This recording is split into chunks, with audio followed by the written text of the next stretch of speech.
Ini walau alam nih. Apakah ini pertandanya baru nanti setelah itu perang nuklir atau apa saya nggak tahu juga. Atau mungkin kejadian perang nuklir 15 Ramadan bisa jadi kan kita nggak tahu kan. Artinya kita sebagai seorang muslim kebenaran hadis dan Al-Quran itu selalu bisa dibuktikan secara ilmiah, ya kan? Betul. Makanya itu yang membuat kita itu ya bukan hakul yakin lagi, udah al yakin. Jadi maknanya ya kalau menurut saya kondisi saat ini memang sudah kondisi seperti itu kan. Nah makanya kenapa kondisi sekarang ini mohon maaf ini ya boleh dikata mungkin ini saya berbagi saja ya, bukan syiar, bukan apapun ya. Berbagi saja bahwa yang nerima monggo, yang enggak pun nggak masalah ya. Baik lagi, ini kan baik bagi saya, kalau baik-baik saya akan sampaikan untuk sharing, saya pun akan menerima inputan dari luar. Jadi itulah kenapa kemudian di akhir zaman itu dituntut untuk kita itu mempelajari ilmu ruh. Gitu. Apa itu ilmu ruh? Ya ilmu untuk lebih ke ilmu kolbu, keyakinan, tirakat, torekat, ya kan, hakikat, makrifat segala macam itu. Kenapa? Ya karena perkara kiamat ini perkara gaib, perkara SP ini perkara gaib, ya kan, yang hanya bisa diterima oleh pandangan secara kolbu, bukan ini. Ya wajar kalau ada yang ngomong, wah saya nggak percaya ada SP gini-gini, ini kan banyak yang komentar ke Kang Surya begini-gini kan, yang artinya merendahkan atau mungkin kalau saya bilang sih menurunkan semangatnya Kang Surya untuk membuat konten ini gitu. Ya, nggak apa-apa, tetap semangat aja Kang Surya. Nah jadi gini, biarkan mereka itu bagian dari orang-orang yang mungkin tidak tercerahkan. Anggap saya seperti itu, mohon maaf sekali ya. Kenapa? Akhir zaman itu ilmu ruh lah yang harus kita. Kalau di Islam ilmu ruh itu apa? Ya setelah kita menguasai syariat, ya kita pelajari taurekatnya, terus hakikat, terus ma'rifat. Itu kan, itulah kenapa di akhir zaman kita diminta dianjurkan ya untuk mempelajari itu semua, untuk ya ini tadi, untuk bisa menerima. Ya sekarang gini, siapa yang percaya Kanjeng Nabi dulu melakukan Isra dan Mi'raj? Cuman awal-awal kan Abu Bakar Siddiq kan. Kenapa? Karena yang membuat Sayyidina Abu Bakar ini adalah apa? Kolbunya atau ilmu ruhnya yang menjawab. Bukan ini. Kalau pakai ini ya nggak mungkin lah, gila lo, jauh. Dari Masjidil Haram ke Masjidil Aqsa, dari Aqsa ke Sidratul Muntaha dalam satu malam. Nggak masuk akal kalau pakai ini. Mau hitung-hitungan kalkulasi matematika seperti apapun, mau rumus Albert Einstein sama dengan MC kuadrat, nggak masuk. Artinya apa? Ya hanya ilmu. Nah makanya apa?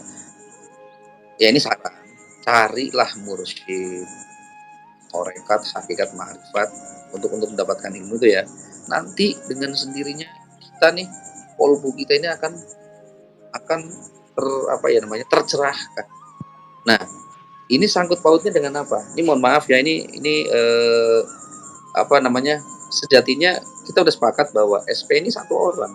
SP ya Imam Mahdi ya Kalki Avatar ya Bocah Angon, budak Janggutan itu satu orang. Ratu Adil itu satu. Nah, jadi semua budaya, semua agama di dunia ini mempercayai akan adanya itu sang juru selamat segala macam kan gitu ya. Nah artinya bagaimana kita akan mengenal beliau yang sejatinya itu adalah gaib, hanya kita menilai dari sisi zahir saja. Karena apa? Sebetulnya ya sosok yang ada di gambarannya orang-orang pada umumnya tentang SP itu adalah sosok ruhnya, bukan zohirnya. Kalau mau melihat ruh, pakainya mata biasa atau mata batin? Mata batin. Atau ya, gitu kan? Artinya apa? Kolbu kan? Nah, kolbu itu ya ilmu ruh. Artinya kita akan mengenal beliau, sosok SP, sosok Imam Mahdi, avatar dan lain-lain, kaki avatar dan lain-lain, itu hanya dengan ilmu ruh. Ya bagi yang tidak mau mempelajari ilmu ruh, ya nggak bakalan bisa. Kecuali memang anak indigo yang sudah terlahir secara indigo, itu memang udah, ya saya bilang itu anugerah. Tinggal bagaimana pengguna, gitu loh. Seperti itu. Jadi sulit kan untuk sampai kemudian kita itu mengarahkan orang untuk bisa seperti itu. Karena ini bukan tugas saya, bukan tugas Kang Surya, ini tugas para ulama kalau di Islam ya, tugas para ulama. Dan alhamdulillah saya apa namanya, mengapresiasi nih banyak para ustadz-ustadz akhir zaman lah yang dengan semangat mereka dibully dengan berbagai macam bulian, ya itu tetap mereka menyuarakan itu. Ya saya sebut ada siapa tuh, Ustadz siapa namanya, Usma ya, Ustadz Zulkifli Muhammad Ali satu, terus ada lagi Ustadz siapa tuh yang dari Bandung tuh, nah, itu satu, terus ada Buya Arazi, terus ada siapa lagi tuh, itu yang, nah tapi yang menjelaskan secara ruh, ya secara ruh itu Buya Arazi, nah, itu penjelasannya bagus, detail, karena memang beliau orang torekat, sama dengan kita orang torekat. Jadi kalau kita bertoriko, ya kan, berhakikat atau bertirakat kalau bahasa Jawanya ya, itu insya Allah kalau dia sudah mengenal jati dirinya, maka dia akan mengenal sosok tersebut. Nah, untuk mengenal jati diri itu kan banyak hal kan. Jadi melalui tirakat itu kita harus mengenal diri sendiri, maka akan mengenal Tuhannya kan gitu.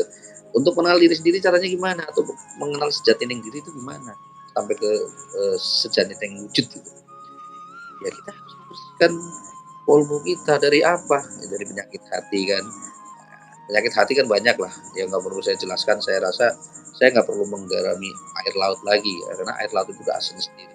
Saya kira subscriber Lokajaya ini, Padepokan Lokajaya ini orang-orang yang top ya, orang-orang yang memang tercerahkan akan mendapatkan hidayah atau hidayah al-mahdi kalau saya sebut ya, hidayah al-mahdi insyaallah. Enggak, saran saya ini kembali lagi, saya menyarankan buat teman-teman yang muslim itu mencari mursyid untuk coba bertorika, ya kan, pokoknya itu dah, cari mursyid torikot, insya Allah nanti Allah seperti itu. Silakan kan.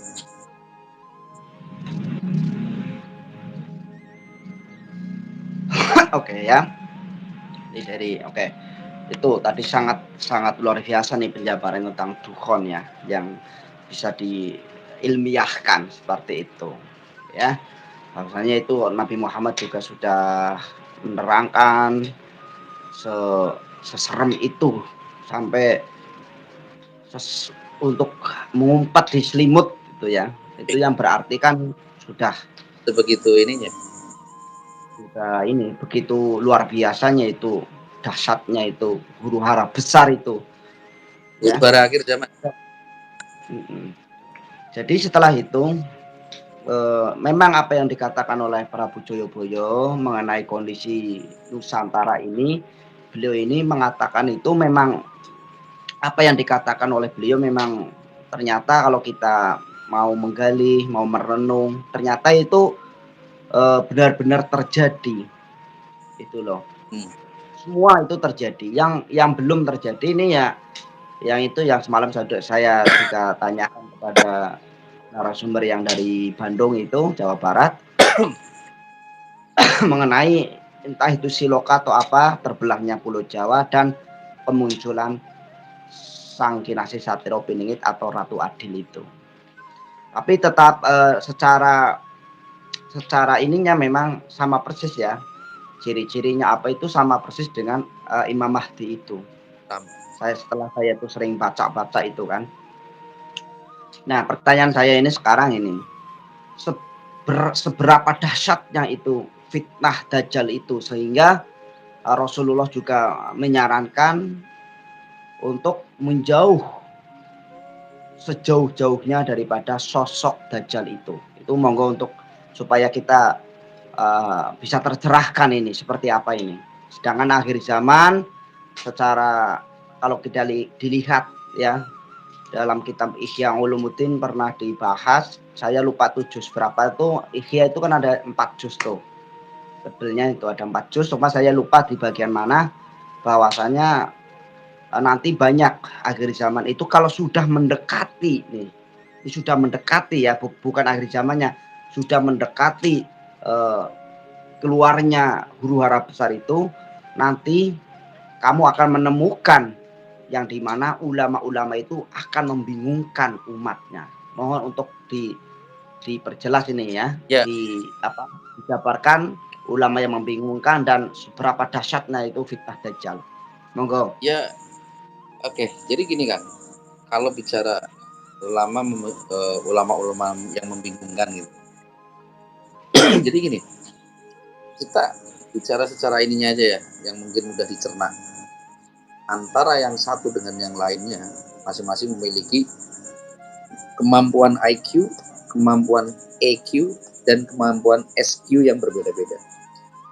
Intelligence quotient, ya kan, emotional quotient, dan SQ, ya kan, spiritual quotient yang berbeda-beda. Nah, kita aja nggak usah ngomong ulama, kita aja berbeda pendapat, ya kan? Sehingga apa? Kita nggak punya umat, kita nggak punya Jamaah. nggak punya jamaah kan? Itu aja kita debat, beda-beda pendapat kan gitu. Nah, apalagi mereka. Nah, mereka punya, apalagi kalau udah level ulama yang ya bukan merasa ya, mereka itu namanya ulama. Ulama itu kan ilmu, ya kan? Orang yang berilmu. Mereka merasa punya ilmu. Menurut beliau si A ini, menurut si A ini, menurut si B ini, si C ini.